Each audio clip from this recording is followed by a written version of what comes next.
오늘 같이 사도행전 4장 13절부터 31절의 말씀을 보고 있습니다. 현재 상황은 이제 이스라엘에는 어떤 그 민족을 다스리는 민족 공동체의 유대인들 회당 모임이 있었습니다. 그래서 거기에서 바리새인들 또 사두개인들이 모여서 이제 율법을 제정하고, 그다음에 로마인들이 있었지만은 유대인들의 통치를 그들에게 맡겨서 바리새파, 사두개파, 오늘날로 따지면은 좌파, 우파 있듯이 그 정당들이 율법에 있는 것들을 가지고 법을 만들고, 그다음에 잘못된 사람들이 있으면 재판도 하고 이렇게 했었던 것이죠. 그런데 그 유대 민족 사이에서 예수의 이름으로 분명 예수가 죽었다고 소문이 났고 자기들도 이렇게 그런 것들을 보았는데, 예수님께서 부활하셨다는 사건과 또 그 이후에 그의 제자들이 여전히 남아서 놀라운 역사를 이뤄내고, 또 오늘 우리 본문에서 안진뱅이를 또 낫게 하니까 이 일들이 이슈가 되어서 과연 이것이 과연 옳은 일인가, 이 문제를 다스려야겠다 하고 공회의에 다 모아서 이제 이 사람들을 질책하고 있는 장면이 오늘 본문입니다. 그래서 13절을 보겠습니다. 그들이 베드로와 요한이 담대하게 말함을 보고 그들이 본래 학문 없는 범인으로 알았다가, 이렇게 되어 있습니다. 그러니까 베드로와 요한은 원래 어떤 사람이라는 거죠? 학문이 없고 어부였고 그냥 동네에서 그냥 이런저런 일만 했고 지식도 없었던 범인이다. 여기서 범인은 나쁜 범인이 아니라 일반인이다 라는 뜻입니다. 그런데 이제 이 사람들이 담대하게 예수를 전하였고, 그리고 병 나은 사람이 그들과 함께 서 있는 것을 보고 비난할 말이 없는지라. 그러니까 이 사람들은 공부도 안 했고 바리새 대학도 나온 것도 아니고 똑똑하지도 않았고 평범했는데 어느 순간부터 변화가 일어나서 사람들 앞에서 치유도 행하고 역사도 행하는, 그리고 말도 너무너무 잘하고 예수님을 막 증언하는 사람으로 바뀐 것을 보고 깜짝 놀랐다는 것입니다. 왜 그랬을까요?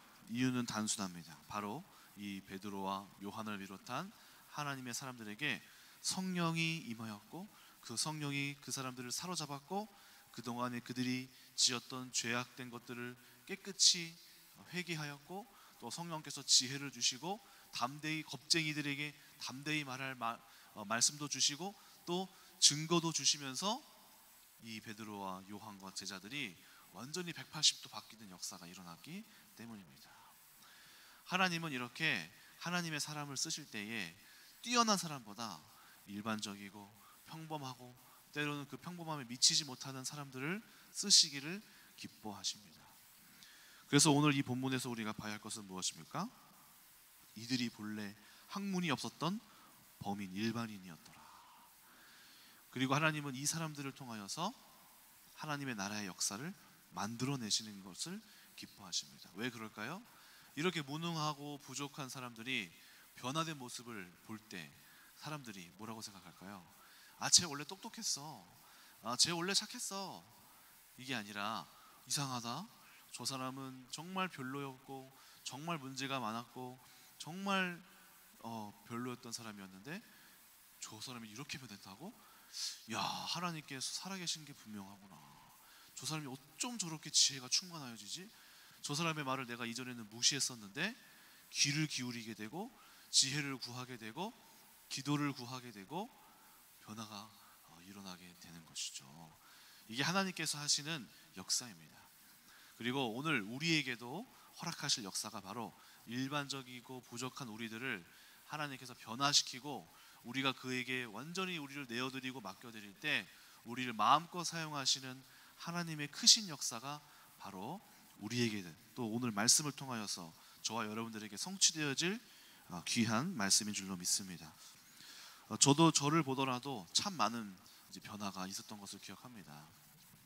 저는 이제 평범하고 저도 일반인 중에 또 일반인이고 무능하고 또 그냥 그런저런 삶을 살 수밖에 없었던 모습을 제가 알고 있습니다.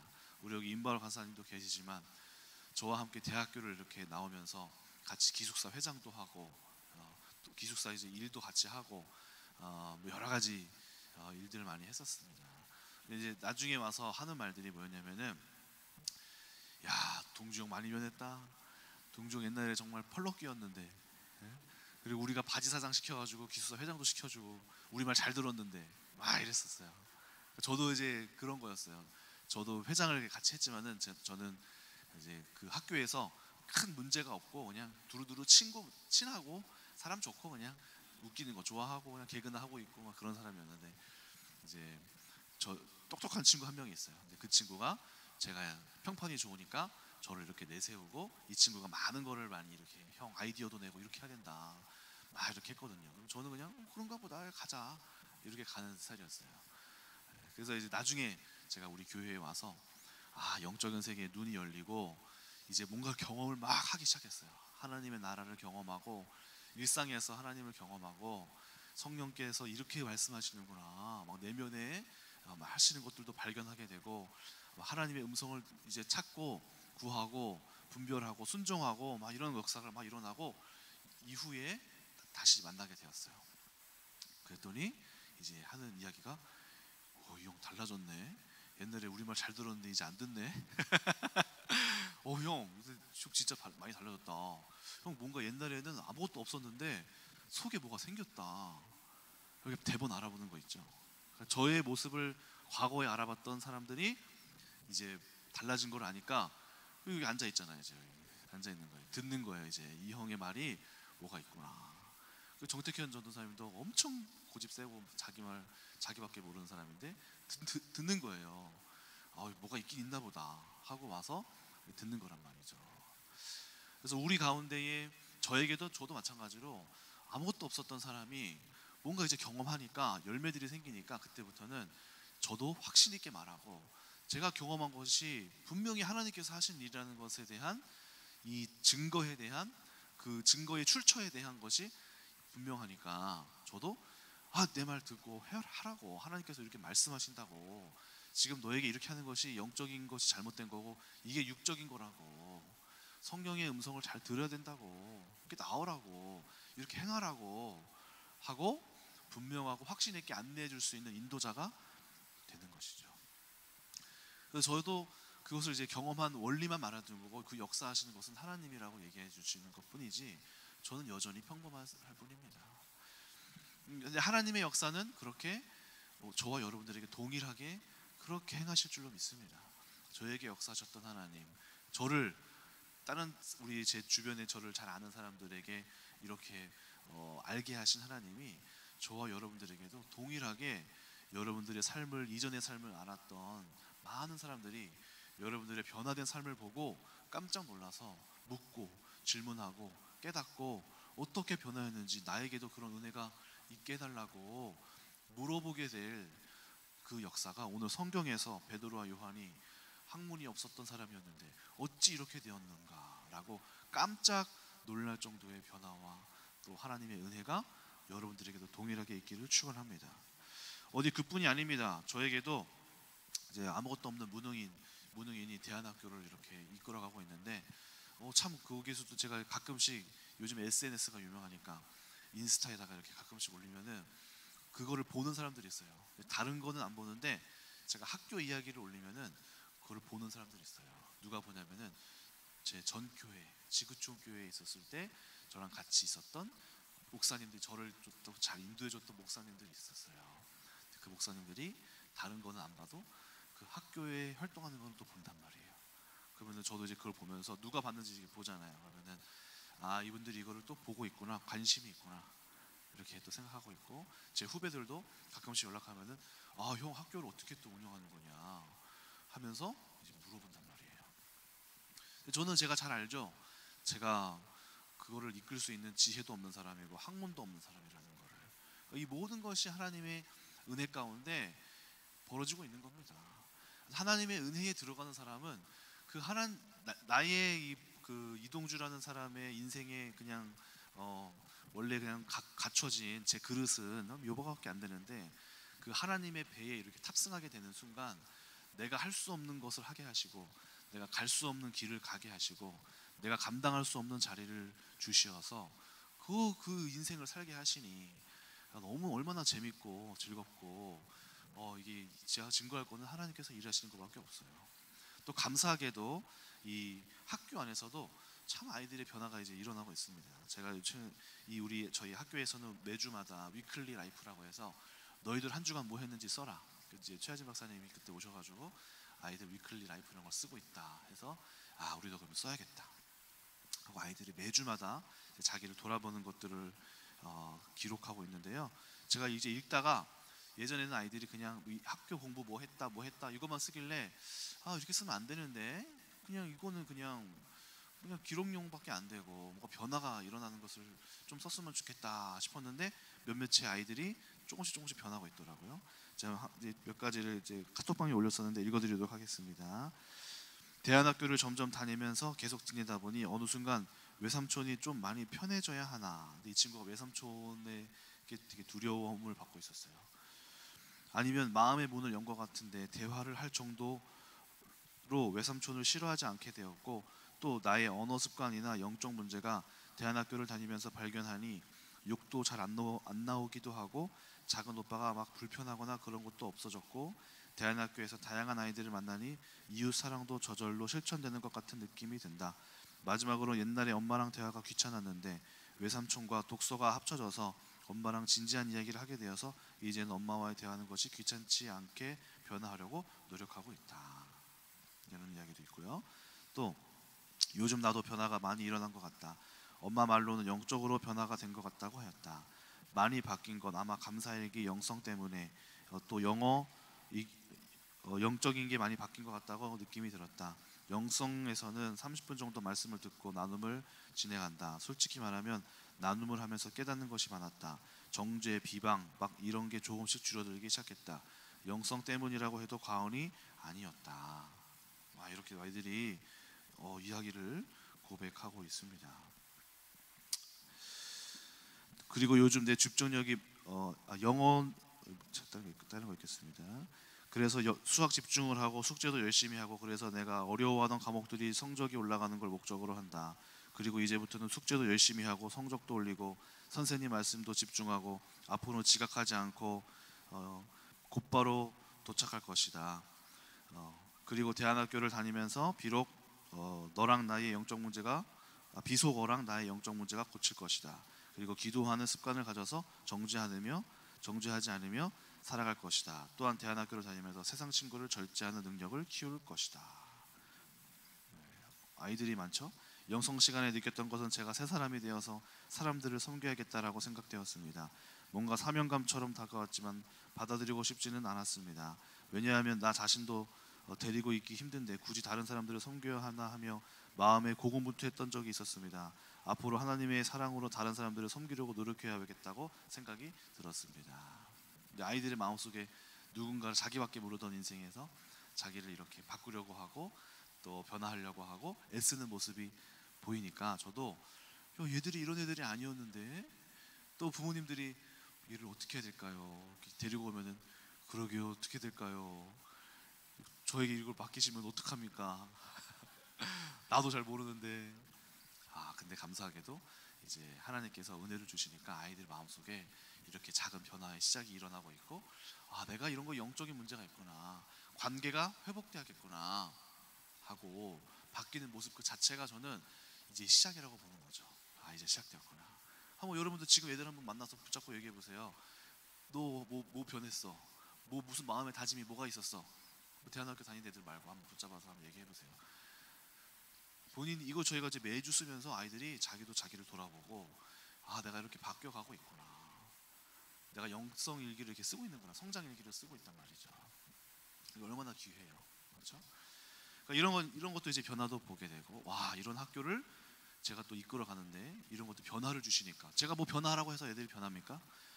이런 많은 사람들이 또 우리 수업에 오시는 일반 그 영성 선생님들도 다 우리 교회 집사님들 아침마다 오셔서 30분 말씀 주시고 30분 나눔하고 가시거든요.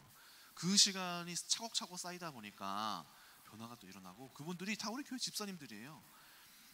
그분들이 변화를 이끌어내고 있고 영적인 걸 계속 주다 보니까 이게 하나님의 말씀이 들어가는데 빛이 비추어지는데 안 변할 수가 있나요? 하나님이 그렇게 우리를 또 쓰시고 계시는 거죠. 또 이제 이번에는 또 새가족 모임을 했었습니다. 청년부에서 새가족 모임을 해서 또 새로운 청년들 또 자매님 두 분을 앉혀놓고 이제 제가 같이 나눔을 이렇게 했습니다. 그래서 저의 그냥 인생을 처음에는 첫 시간에는 서로에 대한 이야기를 하는 시간인데 첫 이야기부터 막 깊게 말씀을 못 하시잖아요. 그래서 제 이야기를 먼저 막 했어요. 제가 있었던 자라왔던 환경, 또 저희가 마음속에 있었던 아픔들, 솔직하게 저희 인생을 쭉 스토리를 얘기를 하는데 한 자매님이 막 계속 우시는 거예요. 내 스토리가 그렇게 감동적인 게 없는데 왜 우시지? 이렇게 막 얘기를 마치고 물어봤더니 자기가 경험했던 그 아픔이 너무 떠올라서 자기가 막 눈물을 흘렸다는 거예요. 그러면서 두 분이 서로 자기의 상황들을 또 고백하고 교회에서 처음으로 그렇게 자기 얘기를 해봤대요.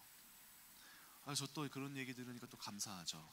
나의 이런 인생을 통하여서, 나눔을 통하여서 이 두 영혼이 하나님 앞에 마음을 또 열게 되고 자신의 삶을 또 오픈하게 되고 이렇게 하나님의 사람으로서 또 소망도 봤어요. 제가 하나님께서 이렇게 나를 바꿔주셨다 하니까 자기도 그 하나님 앞에서 다 정말 우리 가정이 다시 세워지기를 간절히 바란다고 소망하고 이렇게 말씀을 향한 마음의 태도가 또 바뀌면서 이렇게 또 돌아갔습니다.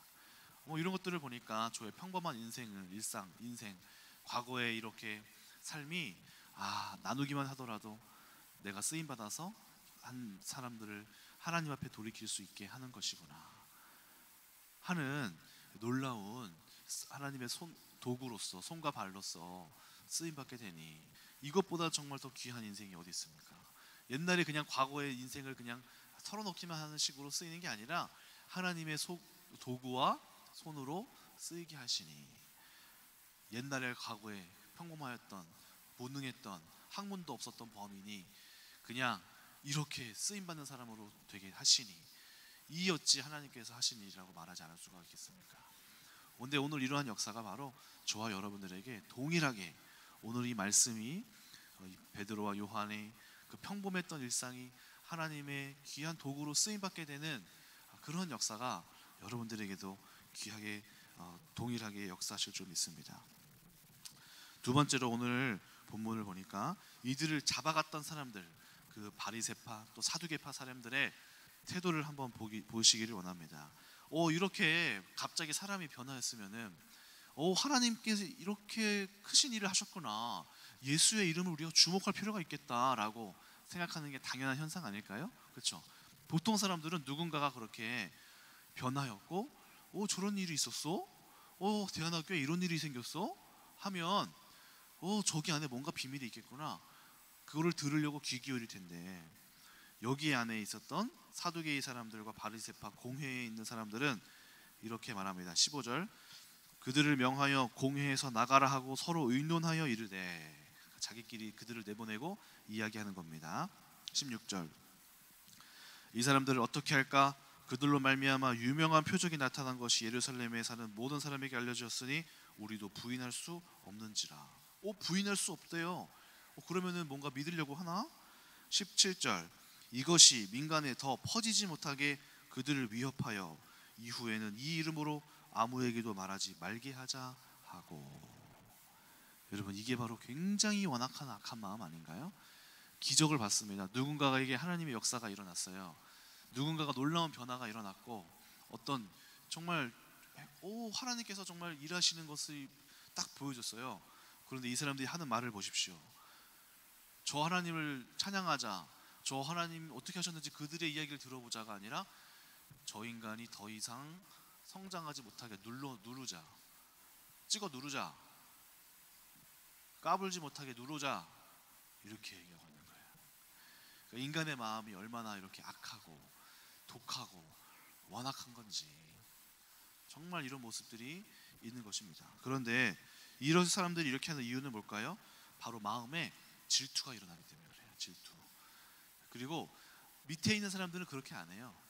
위에 있는 사람들이 그렇게 하는 거예요. 권세 잡은 사람들이, 능력 있는 사람들이, 이미 높은 위치에 있는 사람들이 누군가 치고 올라오는 것을 누르고 질투하고 경계하는 것이죠.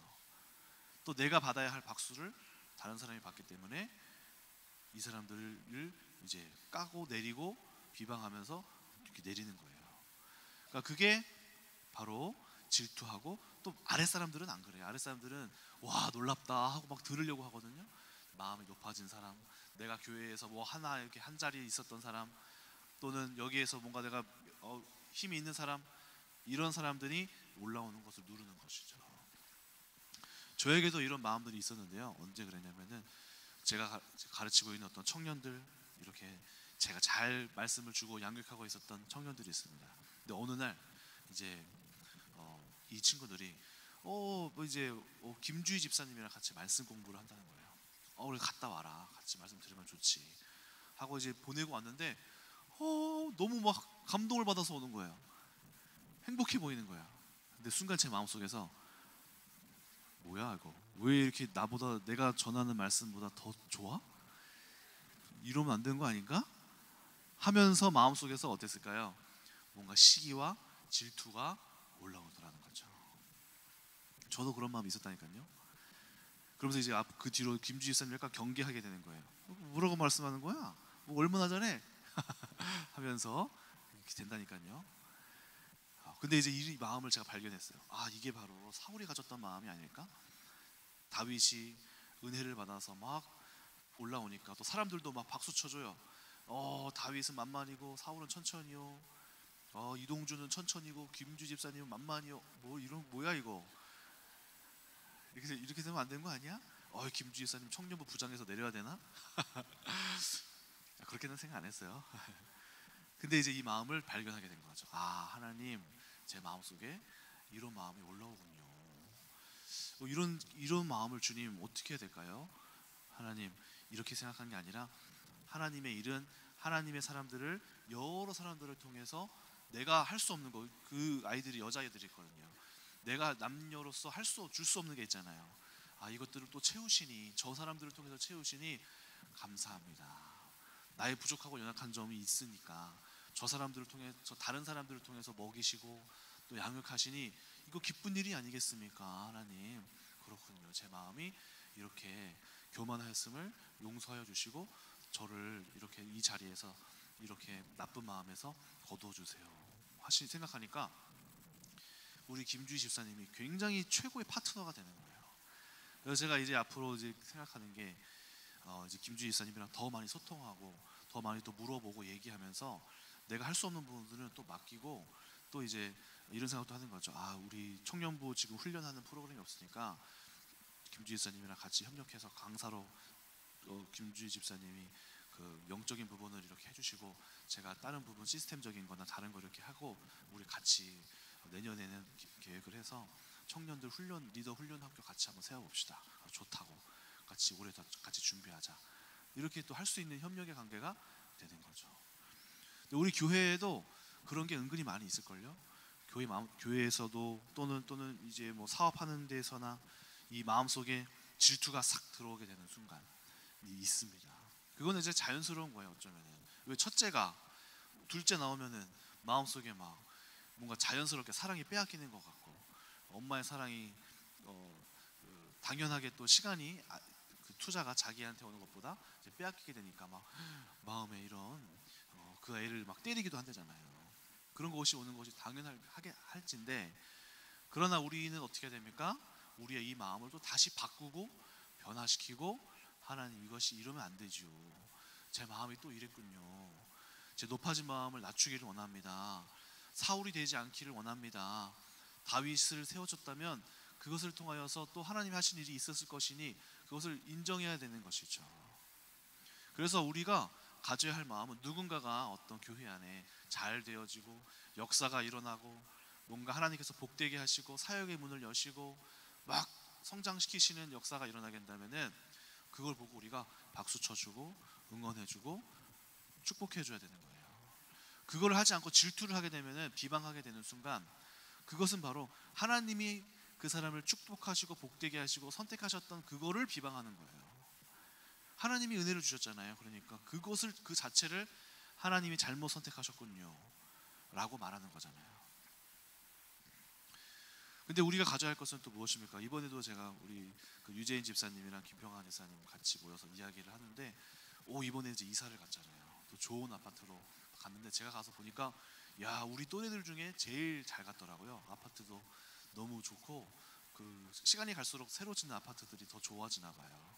그래서 가봤더니 아, 너무 잘 됐다 싶은 거예요. 정말 잘 됐고 너무 축복하고, 전에 처음에 결혼했을 때 두 사람이 원룸에서 시작했는데 여기 하나님의 은혜가 이렇게 있었구나. 근데 또 거기 안에 그걸 보면서 또 질투하는 사람들도 있었겠죠. 근데 한편으로는 이제 제 마음속에서 제가 드는 생각은, 또 이야기를 하다 보니까 또 무슨 얘기를 하냐면은 이 사람들이 목사님, 저희가 이렇게 또 올 수 있었던 과정 속에서 하나님이 우리를 훈련시키셨던 게 있었다. 그 뭐냐 물어보니까 한 1년 8개월 정도를 이제 유재인 집사님이 대학교로 출근했어요. 대학교 그 강의를 찍는 사람, 그러니까 이분이 촬영을 하는 사람이잖아요. 그러니까 강의를 찍는 사람으로 갔는데 그때 한 달에 170만 원 받고 1년 8개월을 세 가족, 그러니까 유재인 집사님, 김평환 집사님, 성령이, 이 사람, 이 세 명이 170만 원을 받고 1년 8개월을 사는 거예요. 홀벌이로 혼자서. 아니, 그걸 어떻게 이거를 170으로 혼자서 그 가정을 어떻게 이끌어가냐 했더니 자기들도 그것 때문에 죽는 줄 알았대요. 근데 한 달에 그 170만 원 1년 8개월을 살면서 어떻게 되냐면은 자기들의 생활 습관이 식비를 하면서 생활비를 하는 게 맞춰졌대요, 거기에. 아예. 그 이후로 이제 직장을 옮겨서 뭐 이제 넘게 받는데 그 나머지 금액들이 아예 170만 원에 맞춰지니까 나머지가 다 저금이 되더라는 거죠. 그러면서 그게 이 지금 아파트를 사기 위한, 이자도 낼 수 있는 그 자금을 마련하기 위한 훈련이 되어져서 그 나머지 모든 돈들을 다 저축으로 간대요. 100만 원 이상을 저축을 하더라고요. 보니까 자기가들이 그 경험을 하면서 하나님이 이때를 우리를 그렇게 경제적으로 낮추셨지만은 이 기회가 훈련의 시간이었구나 라고 고백하더라고요. 그래서 제가 그런 이야기를 들으니까 누군가가 하나님의 은혜를 받고 복을 받았을 때에는 이 사람들이 가지고 있었던 영적인 싸움들이 분명히 있고, 나름대로 하나님 앞에서 씨름했었던 시기가 있으니까 그 고난의 고통의 길을 또 통과했기 때문에 은혜가 있음을 알아야 한다는 것이죠. 그거를 알게 되는 순간 우리가 그 이야기를 또 들으면서 하나님을 또 찬양하게 되고, 그 사람들의 또 수고와 고통 속에 영적인 행위가 있었음을 알게 되고 교훈을 받게 되는데, 딱 그냥 잘된 것만 보고 뭐야 배 아파, 잘 됐네, 지들은 나도 말이야 저렇게 했으면 됐을 수 있었어, 저기들은 잘 살아, 이렇게 하는 생각 속에서 이미 사단이 질투를 주고 미움을 주고 그들이 가졌던 영적인 교훈도 못 받게 하는 그런 마음속에 이런 다친 마음을 준다는 것이죠. 그러므로 우리 마음속에 가져야 할 것이 무엇입니까? 누군가가 뭔가 잘 되어졌을 때 그들을 축복하고 저들은 어떻게 하나님께로부터 은혜를 받았는가 라고 들을 수 있는 마음으로 딱 간다면은, 야, 하나님께서 또 이렇게 일을 하셨구나, 그런 성숙한 마음들이 있어야 되지 않겠습니까? 미워하고 질투한다는 것은 굉장히 유치한 마음이에요. 우리 교회도 보면은 지금 소망교회에서 우리 교회 막 여러 가지 비방들 하거든요. 제가 최근에도 듣다가 어디 다니다가 또 들었어요. 누군가한테 소망교회에서 엄청 욕하던데요. 그래도 들어더라고요. 그래서 보니까 그런 얘기 들으면은 이렇게 아직도 그러나? 왜 이렇게 유치하지? 그 교회가? 솔직히 그런 생각이 좀 들었어요. 근데 여러분, 그렇다 치고 우리 사이에서도 그러면 안 되잖아요, 그렇죠? 누군가 잘 됐는데 막 그거 가지고 막 비방하고 질투한 모습 한번 상상해 보세요. 엄청 유치한 겁니다.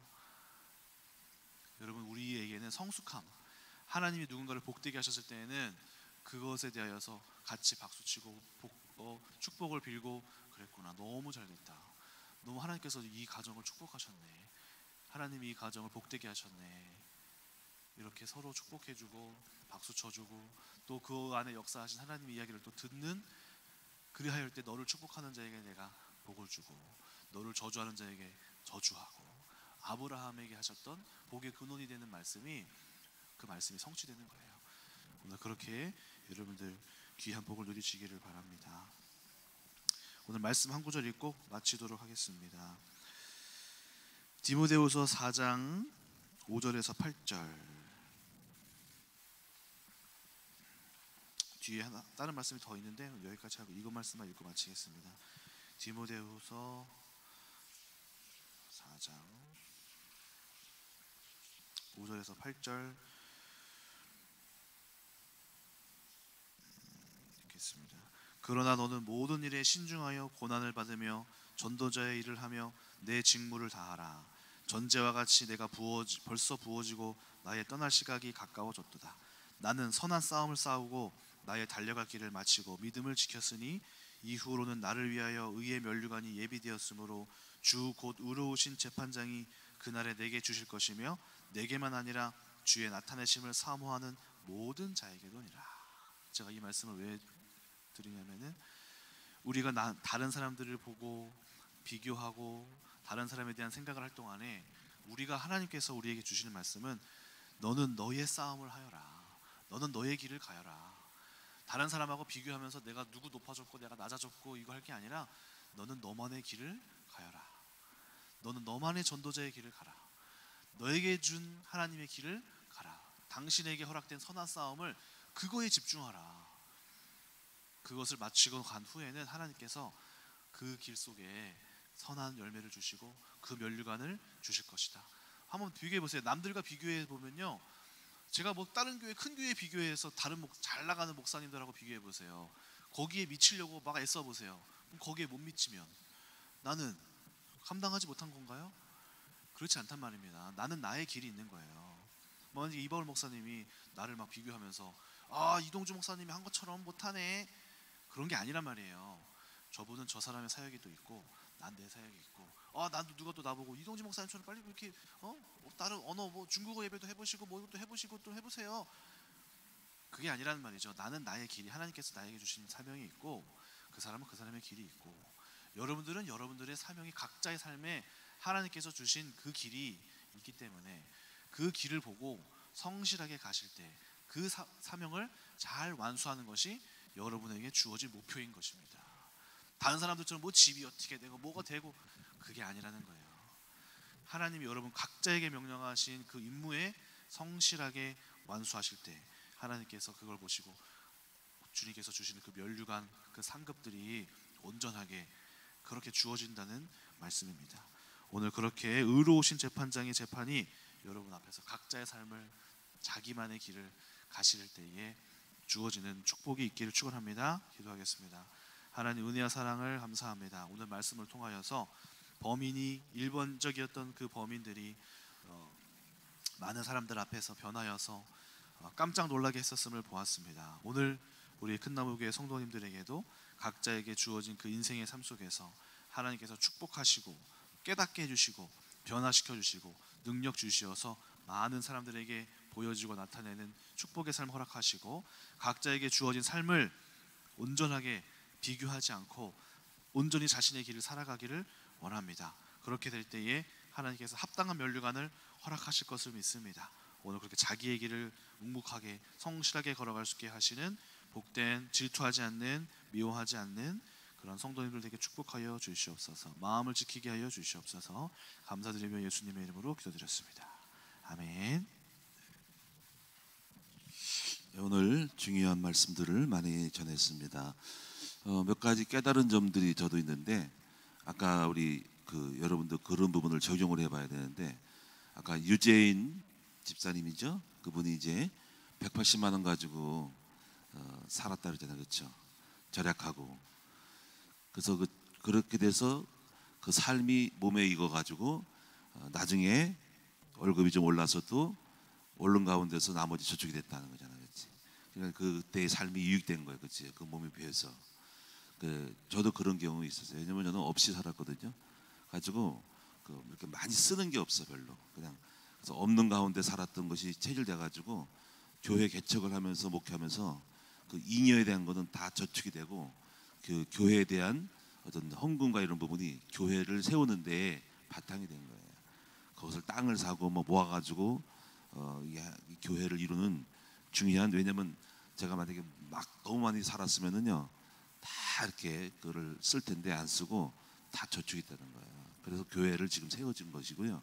그다음에 뭐라고 여러분들이 이걸 적용을 하면 여러분이 지금 고난 당하는 거 있죠. 물질적인 거 말고 지금 고난 당해서 남편의 속을 썩이고 자식의 속을 썩여가지고 지금 기도로 나오잖아요, 그렇죠?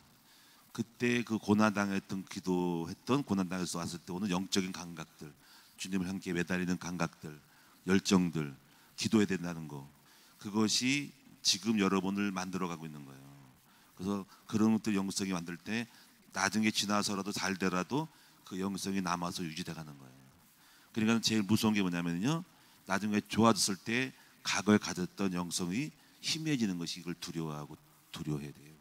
잘 나가는 걸 두려워해야 돼요. 왜냐하면 그때의 감각을 잃어버리고 또 옛날 그 잘 된 다음에 풀어졌던 기도 안 되는 삶으로 돌아가면 안 된다는 거예요. 무슨 얘기 아시겠죠? 지금 여러분이 고난 당하는 것은 굉장히 축복이에요. 그때 최고의 영성을 만들어내고 그 영적인 감각들이 나중에 여러분 성공시키는 발판이 되는 거예요. 이걸 깨달으셔야 됩니다. 또 하나 뭐냐면은 이런 것도 있는데, 뭐냐면은 제가 침례교에 대해서 제가 청년 때부터 아주 우호적으로 생각했어요. 제가 그래서 청년 때 책방을 하면요, 요단 출판사를 갑니다. 강남에. 그러니까 그 제자훈련에 대한 거를 좋아했기 때문에 침례교를 굉장히 우호적으로 보고요, 침례교에 대한 거는 내가 정정하는 말을 갖고 있어요. 그랬더니 어떤 일이 뭐냐면 침례교 사람들이 저를 다 도와줘요. 무슨 말 아시겠어요?